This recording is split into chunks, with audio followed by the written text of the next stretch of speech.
নমস্কার বন্ধুরা, বৃন্দাবনের প্রাণকেন্দ্রে আধ্যাত্মিক শক্তিতে ভরপুর একটি শহরে মীরা নামে এক মহিলা বাস করতেন।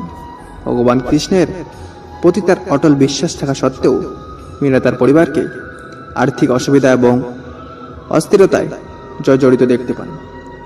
একটি প্রতিকার খুঁজতে তিনি ভগবান কৃষ্ণের বাণীর জ্ঞানের দিকে ফিরে যান, যা অশান্তি দূর করার এবং সমৃদ্ধির সূচনার চাবিকাঠি গ্রহণ করে।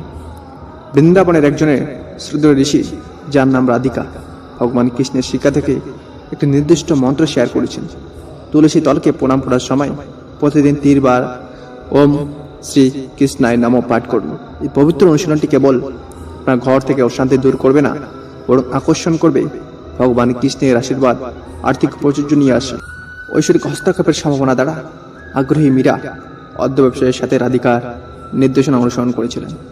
প্রতিদিন ভক্তিতে পূর্ণ হৃদয়ে তিনি তুলসী তলকে প্রণাম করতেন এবং মন্ত্র পাঠ করতেন। নিজেকে ভগবান কৃষ্ণের ঐশ্বরিক নামের স্পন্দনে নিমজ্জিত করতেন। দিনগুলো সপ্তাহে পরিণত হওয়ার সাথে সাথে মীরা সূক্ষ্ম অথচ রূপান্তরকারী পরিবর্তনগুলো দেখতে শুরু করে। তার বাড়ি একসময় অশান্ত পরিবেশটি দ্রাবীভূত হয়ে গেছে বলে মনে হয়েছিল।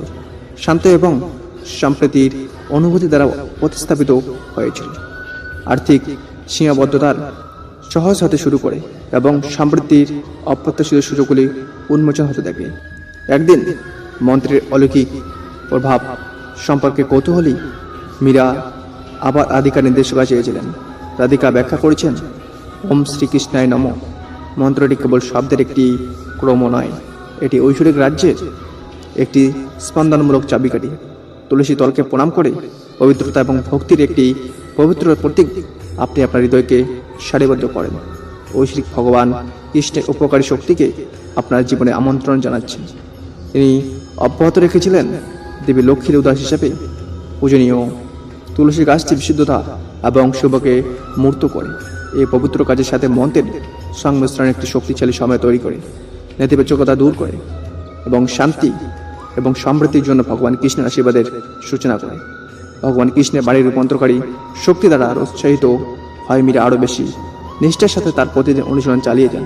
তার পরিবারের মধ্যে সমৃদ্ধির গভীর হয় এবং আর্থিক প্রাচুর্য তার জীবনে একটি ধারাবাহিক উপস্থিতি নিয়ে আসে।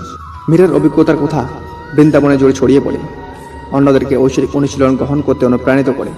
মন্ত্র একসময় বাড়ির নির্জন তলায় ফিসফিস করে এখন বৃন্দাবনের গলি দিয়ে প্রতিধ্বনিত হয়েছে। যারা ভগবান কৃষ্ণের বাণীতে অটল বিশ্বাস নিয়ে তুলসী তলায় প্রণাম করেছিলেন, তাদের শক্তি ও সমৃদ্ধির প্রতিশ্রুতি বহন করে চলেছে। সো বন্ধুরা, এরকম আকর্ষণীয় ভিডিও পেতে চ্যানেলটি সাবস্ক্রাইব করে পাশে থাকুন। জয় হিন্দ, বন্দে মাতরম, ভারত মাতা কি জয় জয়।